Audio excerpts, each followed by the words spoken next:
341장 새 찬송가 312장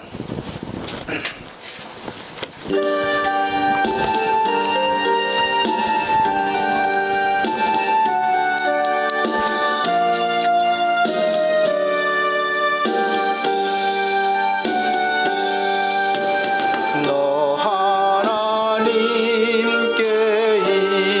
이끌리어 일평생 주만 바라면 너 어려울 때 힘 주시고 언제나 지켜주시니 으스신 사랑 믿는 자 그 반석 위에 서리라.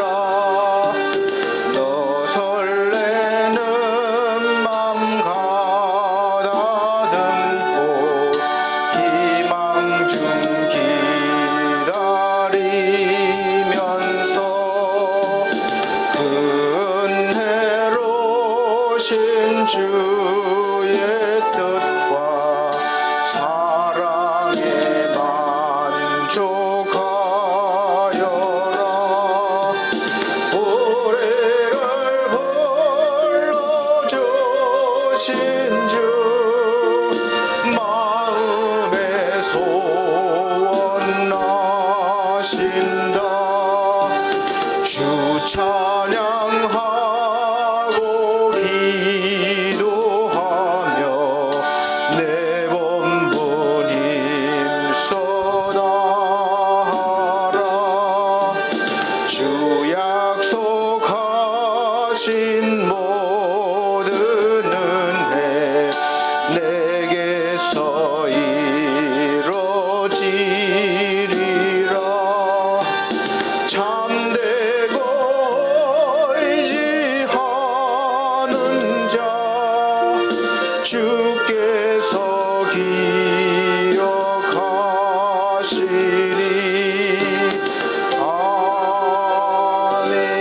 아멘. 다같이 묵도하심으로 오늘 5월 셋째 주 예배를 하나님 앞에 드리도록 하겠습니다. 다같이 묵도하시겠습니다.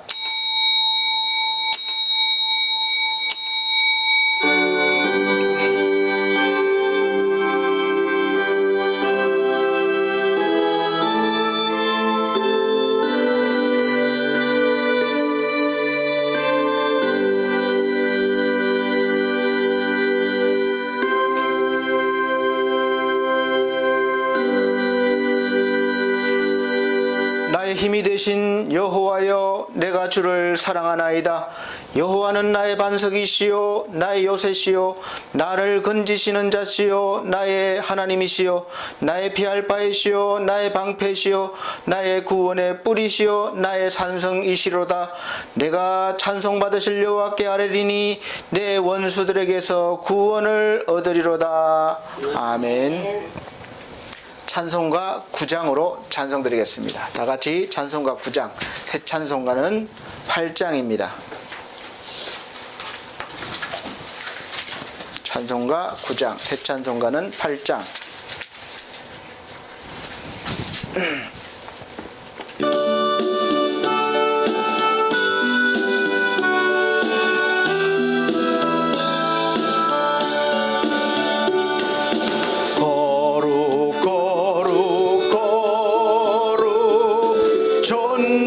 전능하신 주여, 이른 아침 오래절을 찬송합니다.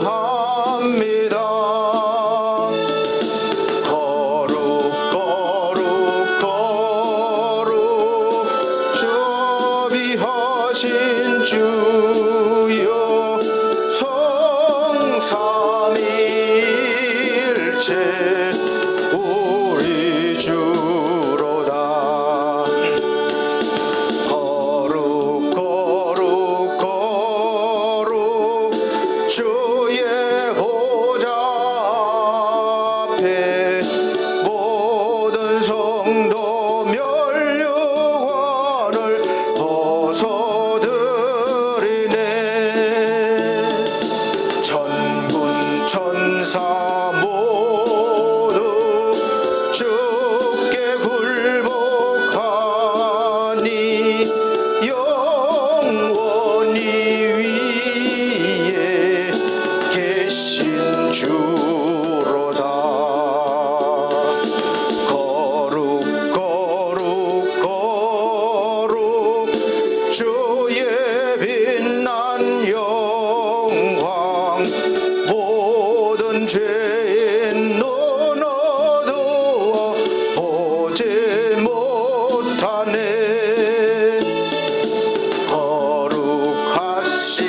네가 주님밖에 니뇨 온전히 전능하신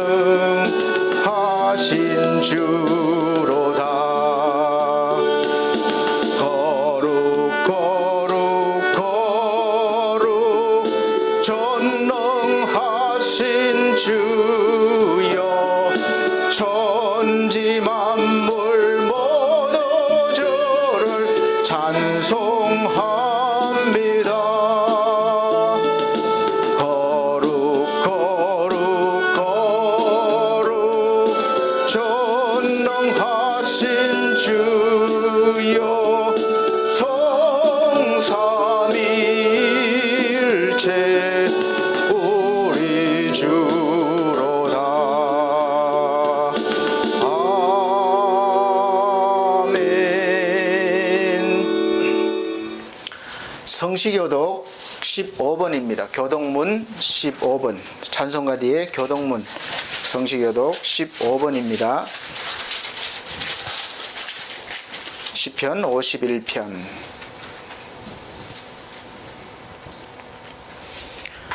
하나님이여 주의 인자를 쫓아 나를 긍휼히 여기시며 주의 많은 자들을 쫓아 내 재갈을 도말하소서. 나의 죄악을 맑게 씻기시며 나의 죄를 깨끗이 제하소서. 나는 내 재갈을 아오니 내 죄가 항상 내 앞에 있나이다.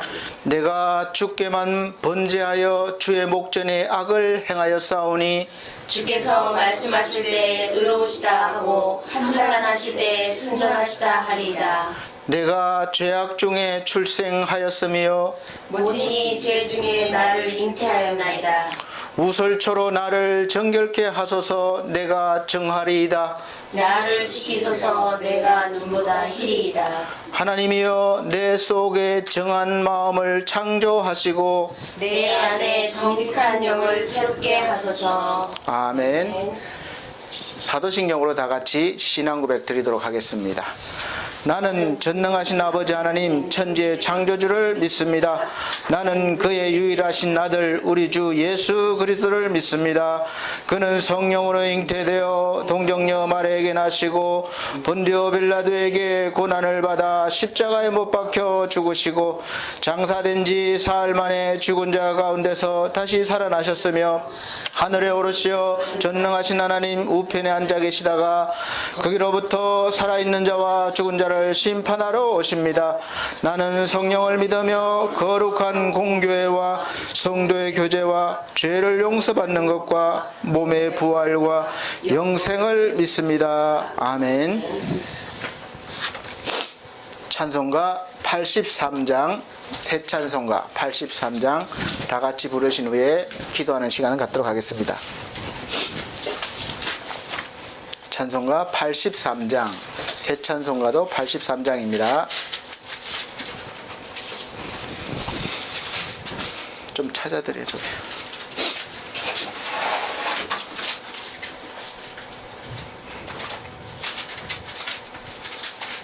시작하세요.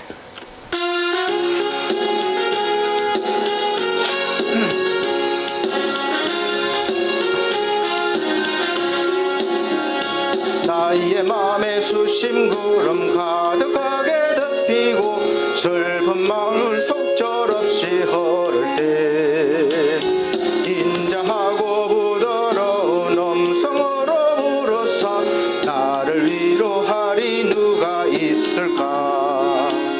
주 예수 주 예수 주 예수밖에 누가 있으랴.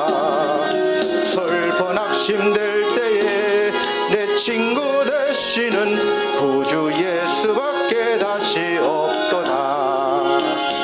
무거운 짐 등에 지고 인생길을 가는 자 힘이 없어 쓰러지려 할 때에 능력 있는 팔을 펴서 나의 손을 붙들어 나를 구해주리 누가 있을까. 주 예수 주 예수 주 예수밖에 누가 있을까. 있으랴. 슬퍼 낙심될 때에 내 친구 되시는 구주 예수밖에 다시 없도다.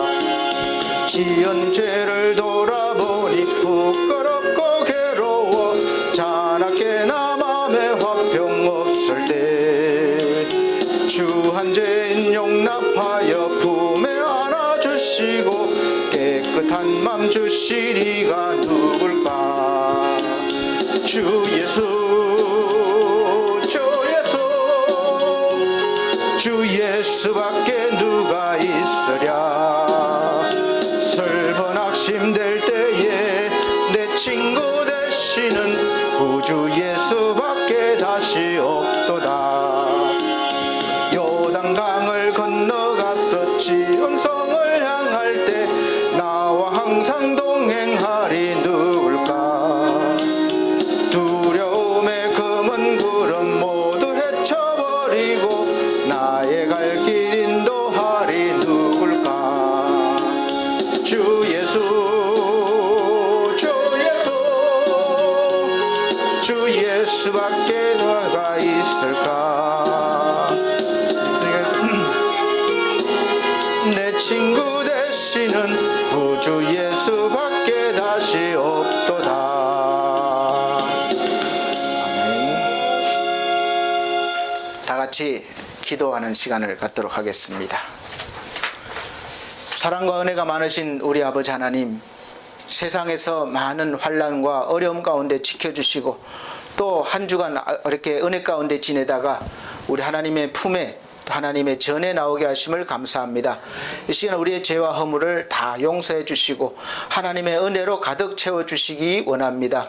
우리 하나님, 이 시간 말씀이 들려지게 하시고 성령을 통하여 깨닫게 해 주시고 그 말씀이 우리의 삶의 능력과 권세와 힘이 되게 해 주시고 삶의 은혜가 되게 하여 주시옵소서.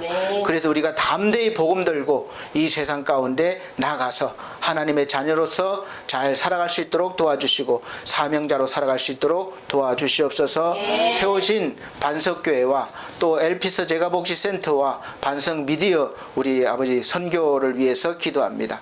우리 하나님, 하나님의 뜻이 계셔서 오래전부터 계획하시고 인도하시고 세워주심을 감사합니다. 시작은 미약하지만 내 나중은 심히 창대하리라는 말씀 믿사오니 하나님, 지금 미약하지만 일꾼들 보내주시고 또 모든 것들을 채워주셔서 하나님의 영광과 영혼 구원을 위해서 힘있게 일할 수 있는 모든 기관들이 되게 하여 주시옵소서. 또 반석교에 몸담고 있는 귀한 성도들이 하나님의 말씀 가운데 굳게 서서 아버지 어떠한 어려움에도 흔들리지 않고 그리스도인으로서 하나님의 자녀로서 이 땅에서 빛을 발하며 살아갈 수 있도록 도와주시옵기를 간절히 원합니다. 우리 하나님, 오지 못한 발걸음들이 있습니다. 우리 하나님, 하나님을 귀히 여기며 주일 예배를 소중히 여기며 하나님 앞에 온전히 설 수 있는 믿음을 더하여 주시옵소서. 우리 하나님, 우리 삶 가운데 어려운 일들이 있습니다. 질병과 또 환경의 어려움과 모든 일들을 통해서 우리가 고난과 어려움이 있을지라도 오직 하나님을 바라보므로 말미암아 하나님의 은혜로 하나님의 권세로 모든 것들이 해결되어지고 넉넉히 이겨내게 하여 주시옵소서. 병든 자를 일으켜 주시고 또 아버지 마음에 힘든 자를 위로해 주시며 생활 가운데 어려움 있는 자들에게는 풍성한 물질도 채워주셔서 해결받는 은혜의 역사가 있게 하여 주시옵소서. 어려움 당하고 있는 이 대한민국을 주께서 정치, 경제, 문화 모든 분야에 이끌어 주셔서 은혜로 채워주셔서 우리나라가 세계 강대국으로 우뚝 서서 열방 가운데 참으로 선교할 수 있는 귀한 하나님의 제사장의 나라로 세워주시옵소서. 마치는 시간까지 함께 하시길 원합니다. 주여, 이 종을 붙잡아 주시고 부족하고 연약하지만 성령께서 이 시간 감동하여 주셔서 말씀하여 주시옵기를 간절히 바라고 원하오며 우리 주 예수 그리스도 이름으로 감사하며 기도하옵나이다. 아멘.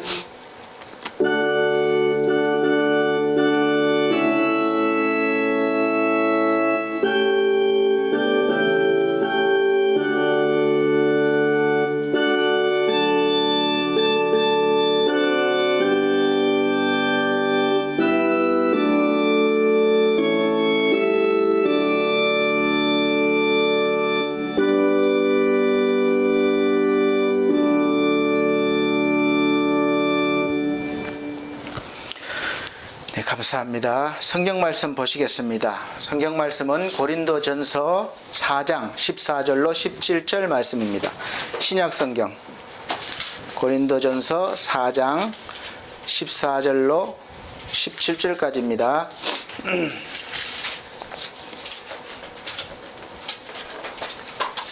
자, 봉독해 드리도록 하겠습니다. 내가 너희를 부끄럽게 하려고 이것을 쓰는 것이 아니라 오직 너희를 내 사랑하는 자녀같이 권하려 하는 것이라. 그리스도 안에서 일만 서성이 있으되 아비는 많지 아니하니 그리스도 예수 안에서 복음으로써 내가 너희를 낳았음이라. 그러므로 내가 너희에게 권하노니 너희는 나를 본받는 자 되라. 이를 인하여 내가 주 안에서 사랑하고 신실한 아들 디모데를 너희에게 보내었으니 저가 너희로 하여금 그리스도 예수 안에서 나의 행사 곧 내가 각처 각 교회에게 가르치는 것을 생각나게 하리라. 아멘. 감사합니다. 또 이렇게 건강한 모습으로 뵙게 돼서 하나님께 감사드리고 또 하나님 은혜에 감사드리고 또 감사드립니다. 사실 살아가면서 감사할 것이 많은데 환경에 눌려서 믿음이 연약해서 원망하고 두려워하고 걱정하고 근심하고 살 때가 대부분 인생에서 많이 차지하는 것을 볼 수 있습니다. 그러나 우리는 이제 빛의 자녀로서 어떠한 환경에서도 하나님이 주시는 기쁨과 평안을 누릴 수 있어야 되겠습니다. 오늘은 설교 말씀 제목이 인생 최고의 서성이라는 제목으로 말씀을 드립니다. 잘 아시다시피 이번 주는 서성의 주일로 보내고 있습니다. 사실 저한테도 선생님과 교수님들이 있죠. 그래서 잊지 못합니다. 늘 감사하고 있고 그런데 선생님들의 또 교수님들의 수고가 저와 여러분 또 우리 자녀들을 바른 길로 인도하고 또 좀 더 나은 삶을 또 살아갈 수 있도록 지도해 주시는 분들이기 때문에 늘 또 우리가 고맙고 감사한 마음을 가져야 되겠습니다. 저번 주에 행복한 가정을 이루려면 우리가 그림자 말고 진짜를 믿고 받아들이라고 말씀을 드렸습니다. 그 진짜가 바로 뭐였었죠? 예수 그리스도. 그래서 그분으로부터 나오는 사랑, 기쁨, 위로, 평안, 마음을 같이함이 그분으로부터 나오기 때문에 우리가 받아서 그 은혜를, 그 능력을 사용하면 나도 모르게 변화되어지고 이렇게 아름다운 믿음의 가정, 행복한 가정을 이룰 수 있다고 말씀드렸습니다. 사실 오늘 말씀도 행복한 가정을 이루는 조건의 두 번째 시간이라고 보시면 아마 될 것 같아요. 사실 우리가 살아가면서 원하는 대부분의 공통적인 부분이 행복하기 위해서 또 열심히 일하고 또 살아가죠.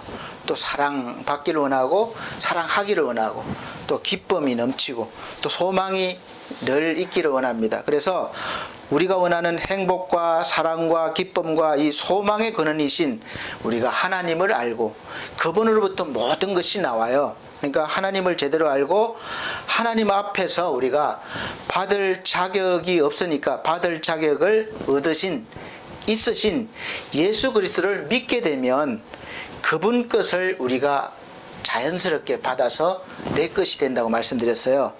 그래서 먼저 그러려면 누군가가 그 사실을 알려줘야 되는 거예요. 앞서서 아는 사람이 알려주고 가르치는 것을 우리가 그분들을 스승 아니면 선생님이라고 부르죠. 참 소중하고 귀하죠.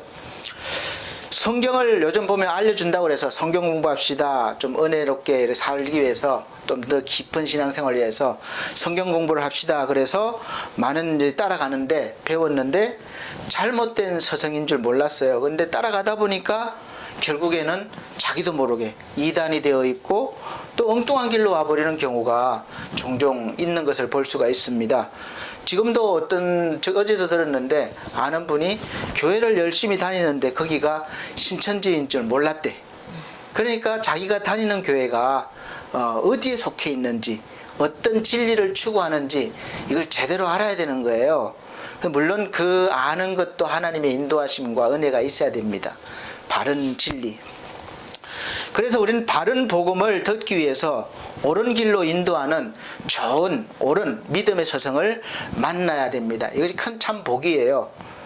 사도 바울은 이 복음을 전하는 것을 자기 자신의 뜻이나 누가 시켜서 사람이 전하는 뜻에 따라 된 것이 아니라고 분명히 말씀했습니다. 누구라도 아무리 훌륭한 목사고 유명한 목사라도 자기를 주장하면 그건 잘못된 거예요.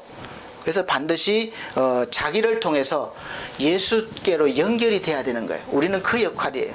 아무리 멋있게 보이고 잘나 보여도 우리는 예수님을 가르치는 손가락이에요. 손가락이 길쭉하고 아름답고 멋있을 수도 있고 짤막하고 못생길 수도 있어요. 그러나 그 손가락 방향이 제대로만 돼 있으면 그것은 된 겁니다.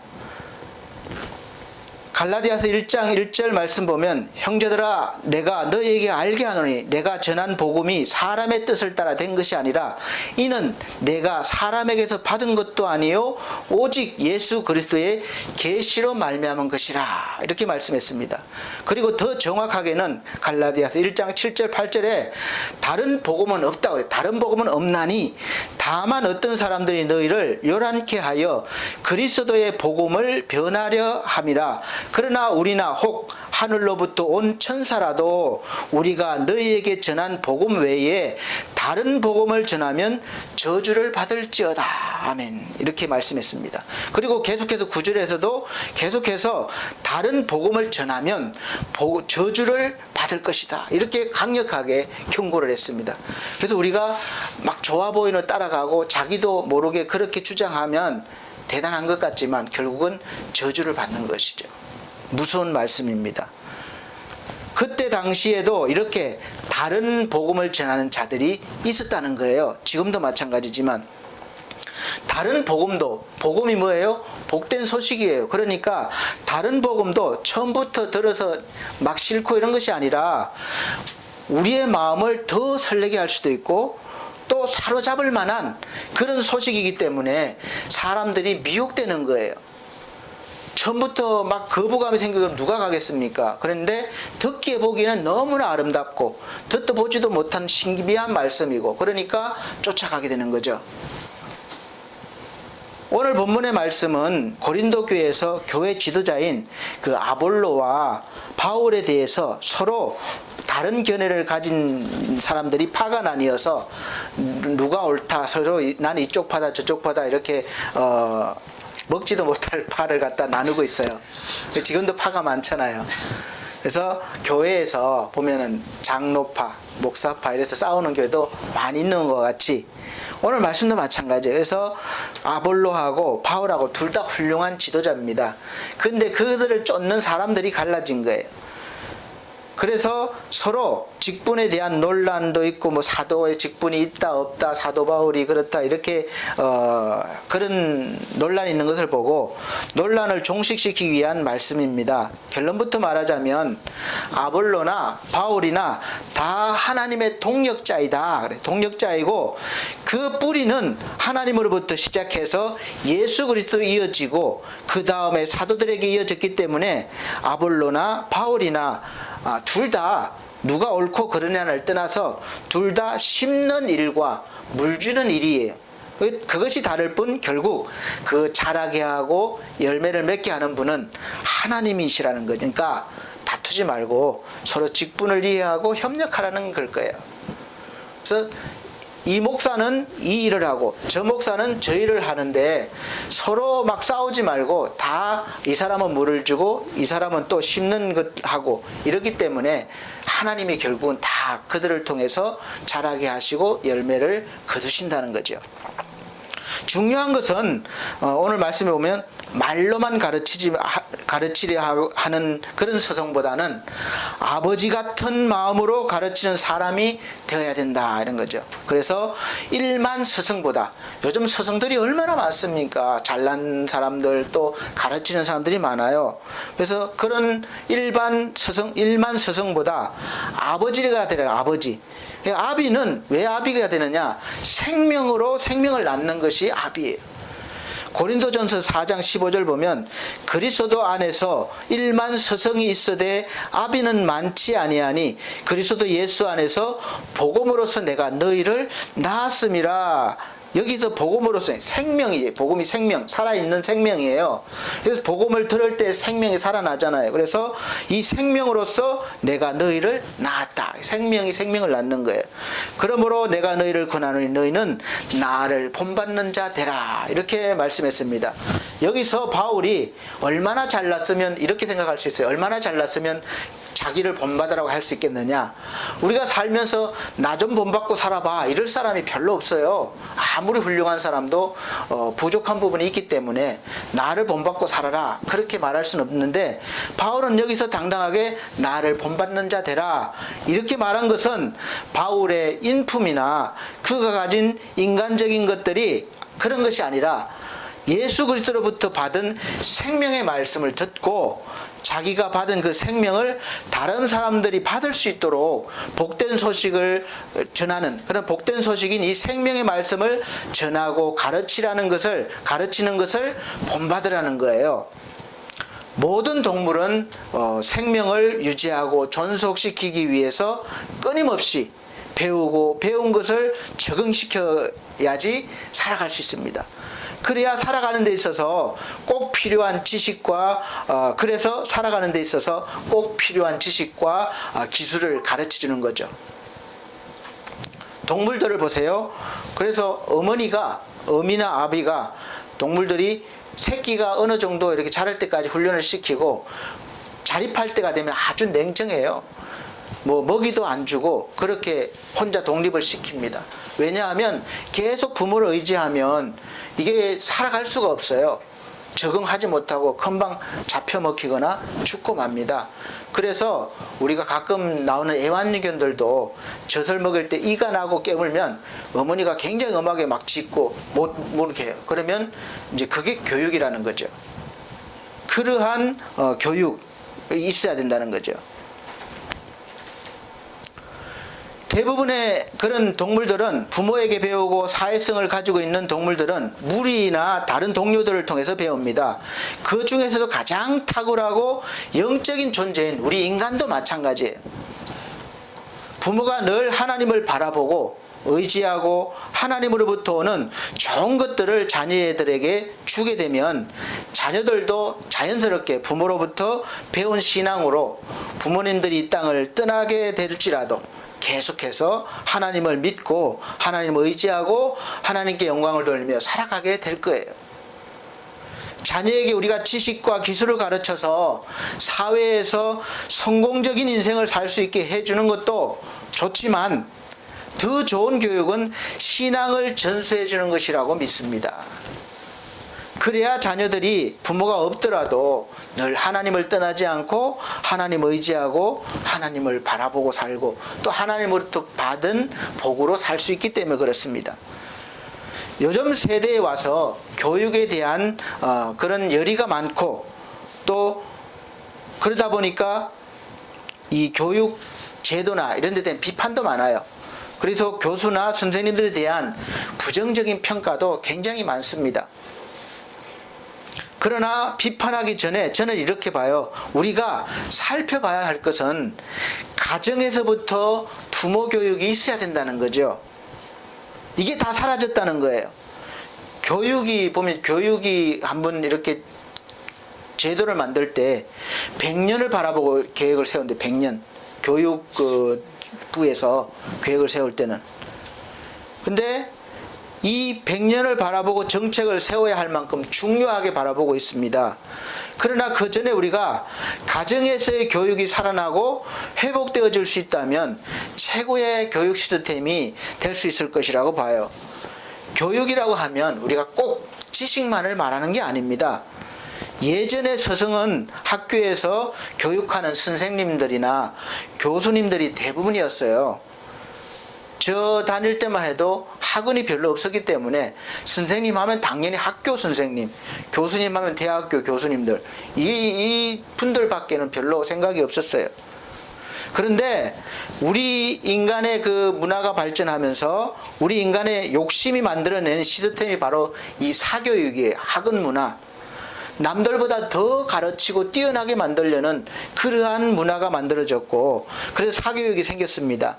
이 사교육의 발달은 공교육의 시스템을 위협하고 오히려 무너뜨리려고 하는 그런 큰 영향력을 발휘하고 있죠.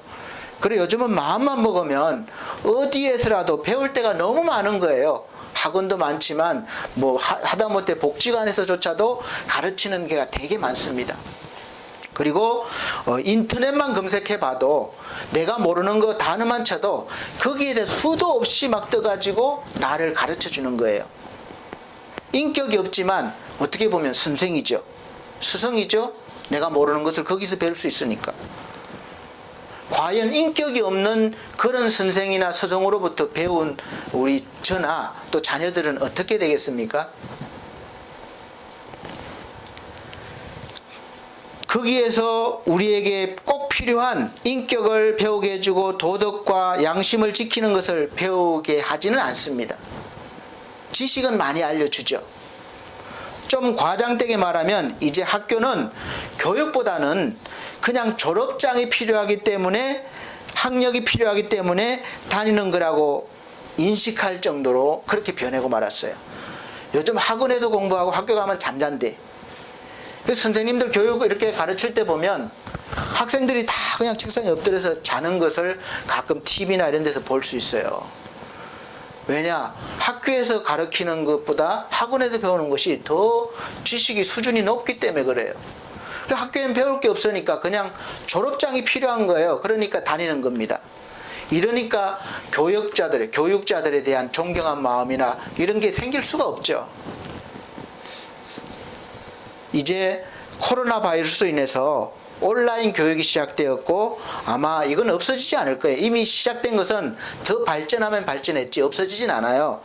그래서 이제 비대면 교육이 자리 잡아가고 사회 모든 전반적인 분야에서 이제 회의도 화상으로 하고 비대면이 자꾸 늘어갑니다.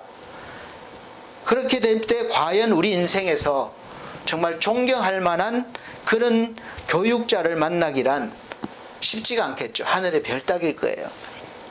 그래서 더 염려스러운 것은 가정에서의 교육도 힘들어지고 학교에서의 교육도 힘들어지게 되면서 우리가 자라나는 어린아이들이나 청소년들, 청년들이 지식은 많이 배우겠지만 어디에서 살아가는데 이 삶의 지혜와 예절과 도덕과 사회성을 배울 수가 있겠습니까?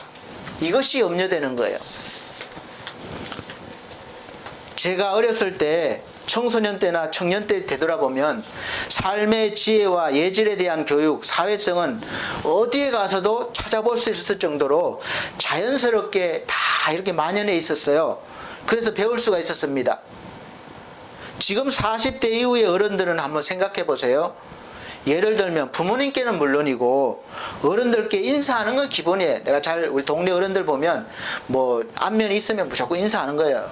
인사드리고 또 자연스럽게 그렇게 하게 되고, 또 담배를 피우다가도 어른들이 지나가면 뒤돌아서거나 얼른 숨겼어요. 그게 당연한 거였습니다. 그런 분위기에 자랐어요.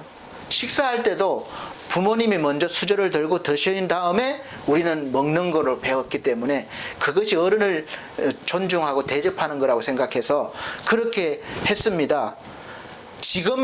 지금도 저희 세대 사람들은 자연스럽게 그렇게 하는 사람들이 많아요. 나이 차이가 별로 안 나도 저보다 어린 사람은 제가 먼저 먹고 꼭 드는 걸 제가 봐요. 굳이 그렇게 안 와도 되는 시대인데도 그게 이제 몸에 밴 거죠.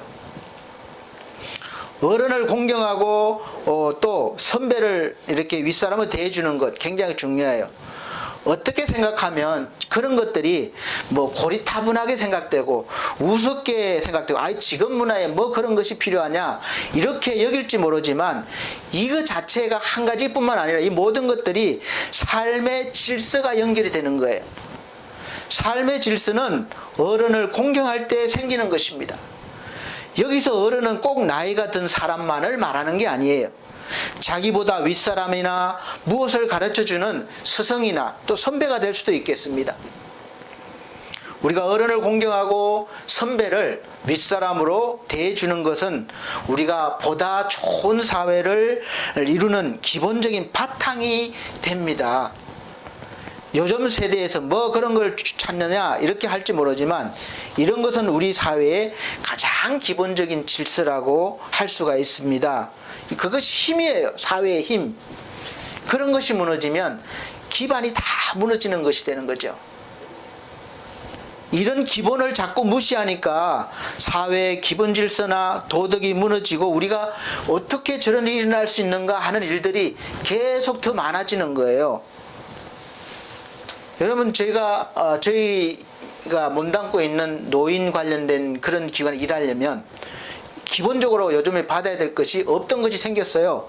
인권교육. 그 다음에 노인학대 교육을 받아야 돼요. 이런 말이 왜 생겼습니까? 기본 질서와 도덕이 다 무너졌기 때문에 생긴 거예요. 뭐 나이 젊다고 아무 상관없는 것처럼 생각하는 젊은 세대들이 있을지 모르지만 그 젊은 시절은 길지 않습니다. 금방 지나가고 내가 또 그 위치에 서게 될 거예요.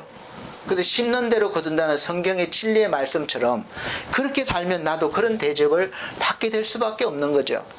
왜냐? 나를 보고 배우는 세대가 그거밖에 할 게 뭐가 있겠습니까?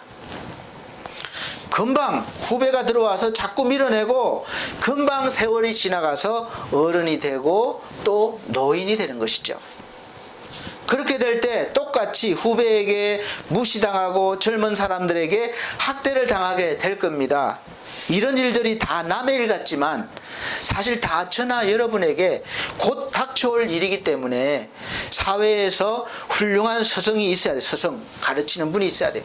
삶의 지혜와 도덕과 예절과 사회 문화, 사회성 이런 것들을 어렸을 때부터 배워야 되는 거예요. 그 시기가 지나면 배울 수가 없고 배운다 할지라도 인격까지 가지는 않아요. 그냥 머리로만 아는 거죠. 이 가슴에까지 안 오는 거예요. 그래서 3살 버릇이 8까지 간단 말이 생긴 것입니다.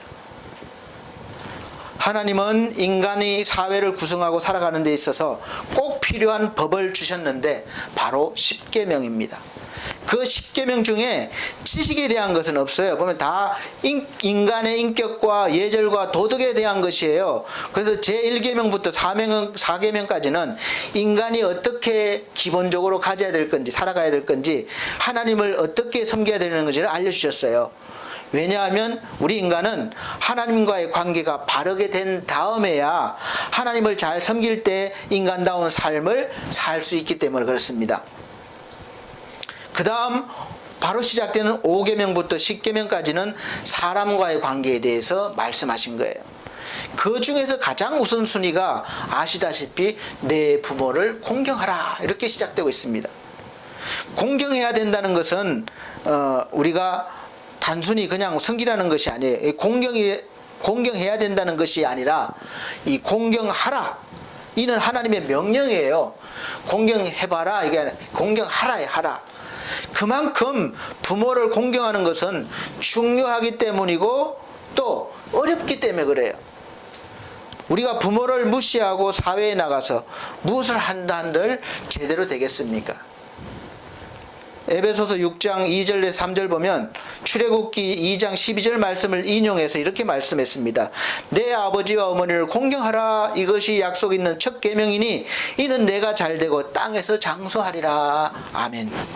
자, 다른 어떤 계명도 약속을 주시지 않았는데 한 가지 약속 있는 첫 계명, 바로 약속 있는 첫 계명이 축복의 약속을 하셨는데 그는 바로 부모를 공경할 때 주시는 약속이에요.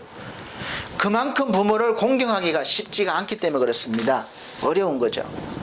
여러분, 부모님이 힘이 없어져도 공경할 수 있습니까? 보니까 부모님이 재산이 많으면 자녀들이 효도를 잘 한다는 거죠. 효태크라고 그래가지고 요즘은 부모님이 재산이 있으면 자녀들이 재테크를 하는 거예요. 부모를 잘 섬기면 그만큼 많이 받으니까 효태크란 말도 생겨났습니다. 자, 그러면 부모님이 힘이 없어졌을 때도 그렇게 하겠습니까? 요즘 부모 자식 간에 소송이 많이 생겨난 게 부모가 너 나를 앞으로 잘 모시면 내가 재산을 줄게. 그래서 미리 줬어요. 근데 이 자녀가 좀 지나더니 부모를 무시하고 아예 그냥 돌보질 않는 거예요. 그래서 소송을 합니다. 내가 이런 조건으로 자녀에게 재산을 줬는데 자녀가 나를 모시질 않는다. 그럼 소송하면 자녀가 패해요. 왜냐? 조건적으로 줬기 때문에. 부모 자식 간에도 그렇습니다. 그래서 소송이 많아요. 그래서 부모가 힘이 있을 때는 공경하고 힘이 없을 때는 무시하지 않습니까? 십계명 모두가 훌륭한 스승에게 배워야 하는 것이고, 제대로 배울 때 올바른 신앙과 인격이 형성이 되고 또 하나님을 잘 섬기고 사회에서도 구성으로 훌륭히 살아낼 수 있는 것입니다. 이것이 바로 우리가 바라는 행복과 또 성공적으로 살 수 있는 비결임을 믿으시길 바랍니다. 여러분에게 훌륭한 스승은 누굽니까? 물론 생각해보면 어떤 선생님이 생각날 것이고 교수님이 있을 거예요. 저에게도 그런 분들이 많이 계십니다. 당연히 있어야 되죠. 이 땅에서 우리가 사는 사회에서 훌륭한 스승님들이 많이 있습니다. 또 이런 분들이 많을수록 더 좋은 사회와 더 좋은 나라가 될 확률도 높은 거예요. 그래서 교육 수준이 높은 데는 삶의 질이 높은 나라가 많습니다. 그런 스승님들로부터 영향력을 받은 사람이 사회에서도 자기 몫을 해내고 사랑받습니다. 요즘 한창 계속 인기 있는 미스터 트롯의 그 김호중이라는 청년이 있잖아요. 계속해서 나오는 게 그가 어렸을 때 청소년 때 폭력 이런 게 빠졌는데 그 선생님이 찾아다니면서 이 학생을 구원한 거예요, 말하자면. 그래서 이 학생이 이제 그 성악을 하게 되고 또 거기 사연이 많죠. 그래서 오늘날 이 트롯까지 진출해서 이 지금 인기를 많이 누리고 있어서 그 선생님에 대한 고마운 마음을 노래로 그때 부르는 것을 봤습니다.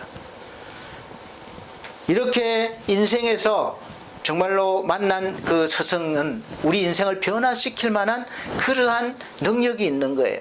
고마움이 있는 거예요. 여러분은 그런 스승을 만나셨습니까? 오늘 우리 인생 최고의 스승을 소개해 드리겠습니다. 바로 예수 그리스도예요. 그래서 일만 선생보다 아비가 더 훌륭한 스승이 될 수 있다는 거죠. 왜냐하면 아비는 가슴으로 품고 가르치기 때문에 그래요. 또 삶으로 보여주기 때문입니다. 저와 여러분들이 훌륭한 스승이 되려면 훌륭한 부모가 되어야 되는 책임이 있습니다. 자녀들은 부모를 보면서 자라기 때문에 그래요. 부모로서 지식이 아니라 삶의 지혜와 가치와 도덕과 예절을 자녀에게 가르치면 자녀는 그것을 바탕으로 세상에 나가서 사회에 나가서 지식을 배워서 또 더 나은 나보다 더 훌륭한 삶을 살게 되는 것이죠. 그리고 또 나보다 더 훌륭한 부모가 될 것입니다. 예수님은 최고의 스승일 뿐만 아니라 또 우리의 최고의 인생을 인도하시는 분입니다. 그래서 말씀뿐만 아니라 먼저 아버지 말씀에 순종하시는 모습을 본보기로 보여주셨어요. 그래서 말씀에 순종하시고 또 그렇게 살아가시면서 얼마나 하나님 아버지를 공경하는지를 늘 보여주신 거죠. 그래서 최고의 스승이 될 수가 있습니다.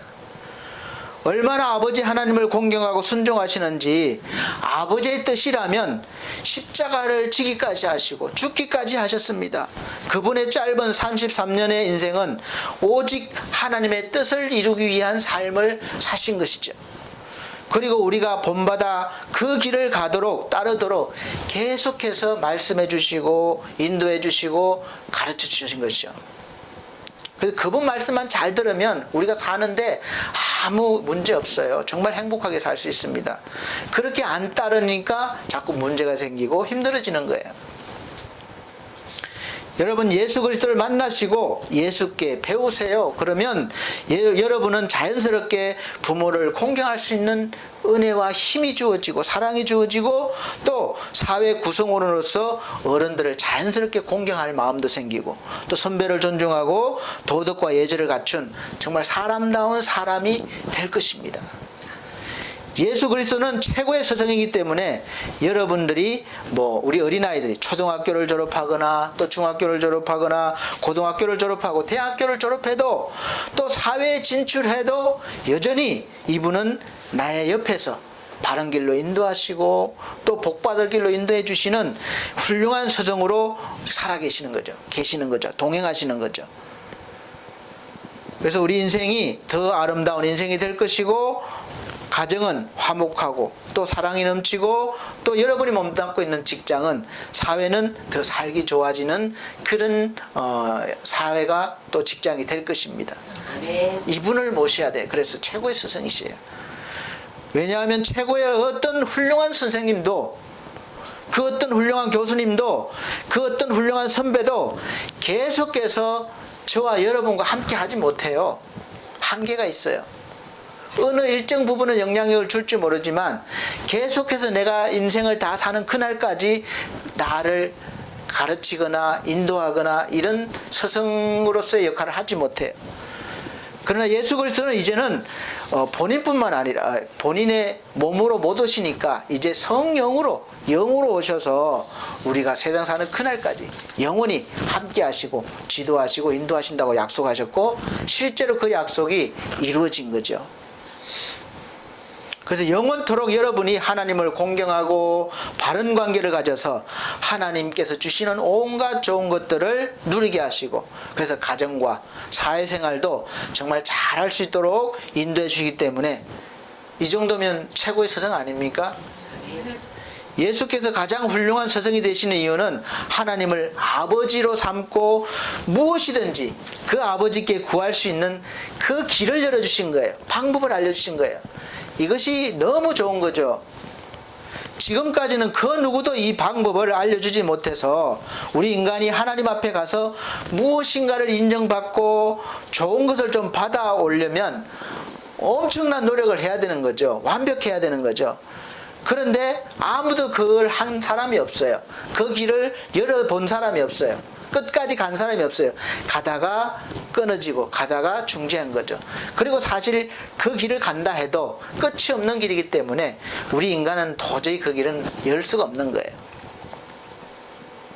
그런데 그 누구도 알려주지 않는 그 비밀을 그 길을 가시고 열어주시고 그 비밀을 깨뜨려서 누구나 다 알게 하시고 누구나 다 그 길로 오게 만드신 거예요. 사람의 도리나 각자의 역할을 할 수 있는 기준을 알려주시는 것도 있지만 무엇보다 하늘 아버지께 가까이 가서 온갖 좋은 것들을 받을 수 있는 그런 가르침을 주셨기 때문에 가장 훌륭한 스승이 되시는 것이죠.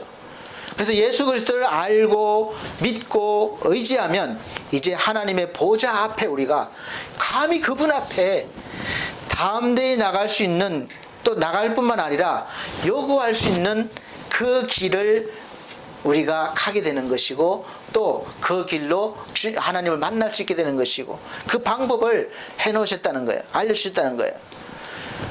그래서 하나님 앞에 여러분이 바라시고 원하시는 것을 구할 수 있게 된 것입니다.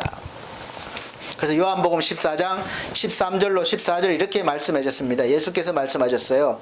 너희가 이제는 내 이름으로 무엇이든지 무엇을 구하든지 내가 시행하리니 이는 아버지로 하여금 아들을 인하여 영광을 얻으시게 하려 함이라. 내 이름으로 즉 예수 그리스도의 이름으로 무엇이든지 구하면 내게 구하면 내가 시행하리라 이렇게 약속하셨어요. 그래서 우리는 이제 이 예수 그리스도의 이름을 가지고 하나님께 긍휼하심을 입고 담대히 하나님의 거룩한 보좌 앞에까지 나가서 하나님께 담대하게 내가 필요한 것을 구할 수 있는 거죠. 하나님 주세요. 여러분 건강이 힘듭니까? 하나님 나 건강 주세요. 기도할 수 있어요.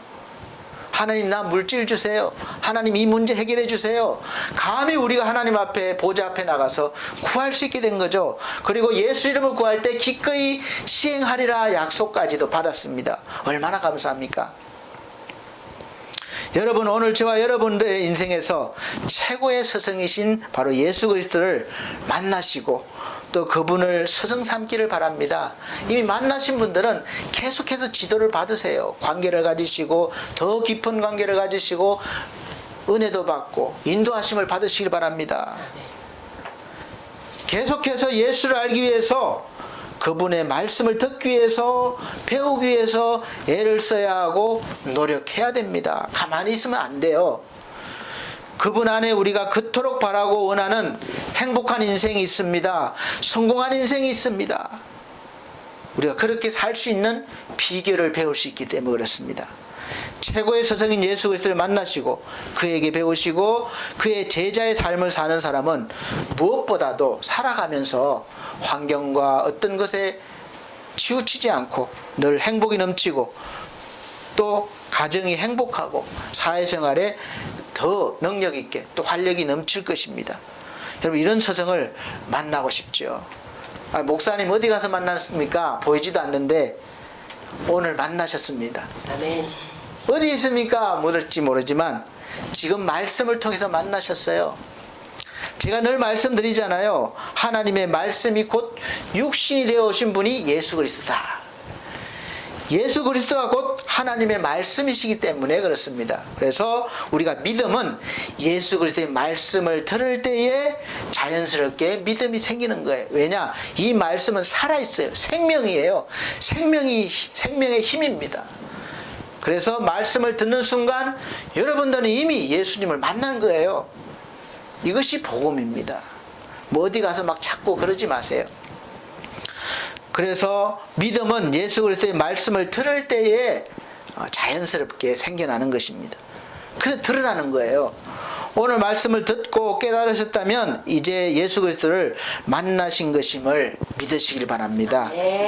만나셨으니까 이제 이 예수님과 함께 여러분의 삶이 하나님이 정말 기뻐하시는 삶, 그리고 여러분 인생도 행복한 삶, 멋진 인생을 사시기를 예수 그리스도 이름으로 축복합니다. 아멘. 기도합니다. 하나님 감사합니다. 오늘도 말씀 주셨습니다. 주 안에 영원한 행복이 있고 주 안에 기쁨이 있고 주 안에 하나님과 동행하는 은혜가 있음을 알게 되었습니다. 최고의 스승인 이 예수님 언제까지나 함께 계셔서 날마다 때마다 시간마다 우리의 삶을 인도해 주시고 가장 옳은 길로 하나님이 기뻐하시는 길로 인도하여 주시옵소서. 예수 그리스도 이름으로 감사하며 기도함나이다. 아멘. 찬송가 415장, 새 찬송가 292장 찬송 드리시면서 준비하신 예물 드리도록 하겠습니다. 찬송가 415장, 새 찬송가 292장입니다.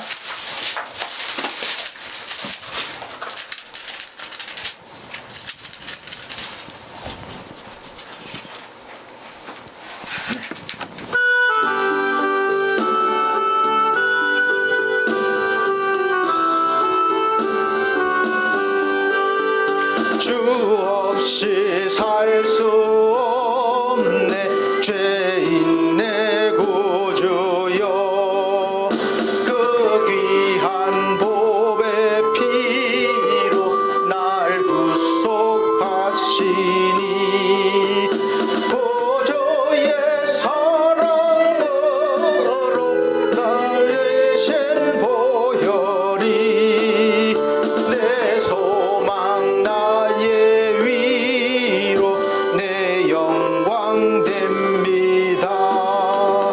주 없이 살 수 없네 나 혼자 못 쓰리 힘없고 부족하며 지혜도 없으니 내 주는 나의 생명 또 나의 힘이라 주님을 의지하여 지혜를 얻으리 주 없이 살 수 없네 내 주는 나신다 내 영의 깊은 간구 마음의 소원을 주밖에 나의 마음을 네 알아주리요 내 마음을 위로하사 평온케 하시네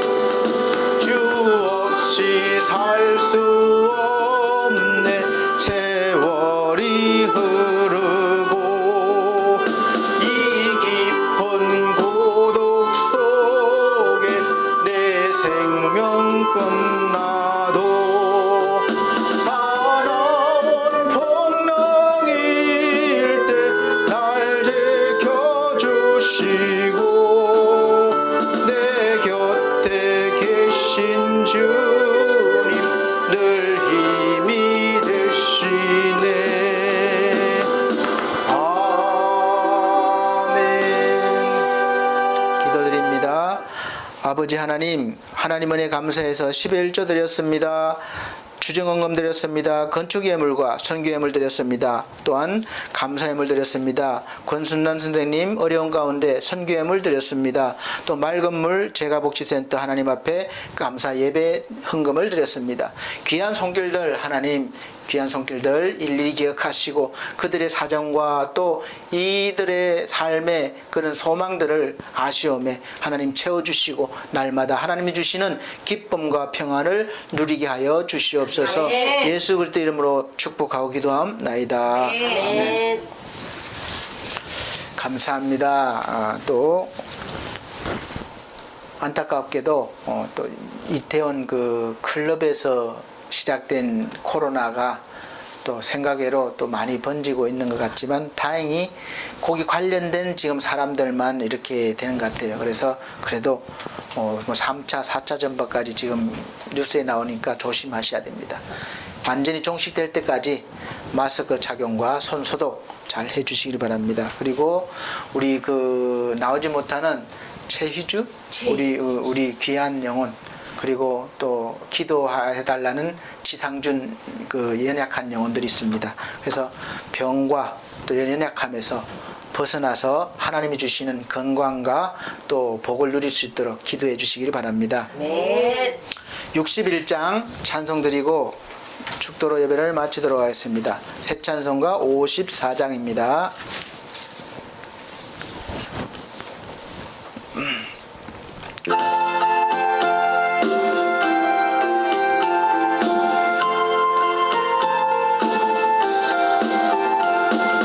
주여 복을 비옵나니 편히 가게 하시고 사람마다 주 은혜로 이기도록 하시고 광야 같은 세상에서 항상 인도하소서.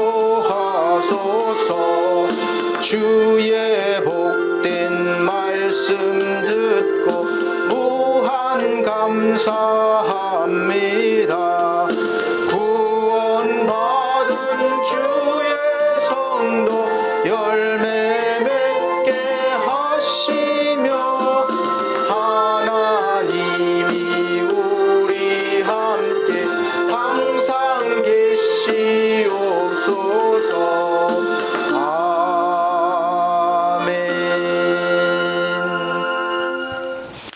하나님 아버지, 예수 그리스도의 이름으로 무엇이든지 구하면 시행하리라 약속하신 말씀을 의지하고 믿고 기도합니다.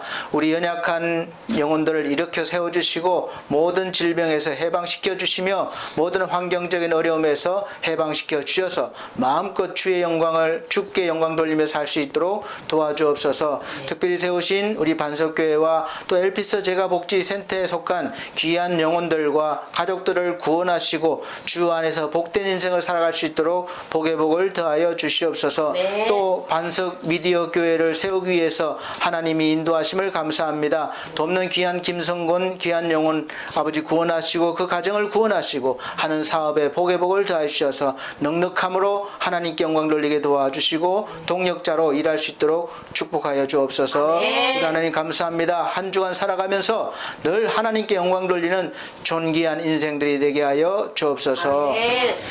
이제는 우리 주 예수 그리스도의 은혜와 하나님의 극진하신 사랑과 성령님의 감화감동 교통하신 은혜가 오늘 말씀을 듣고 최고의 스승이신 예수 그리스도를 모시고 살기를 원하는 사랑하는 성도들 머리 위에 이 나라의 민족 위에 지금으로부터 영원토록 함께 계실지어다. 아멘.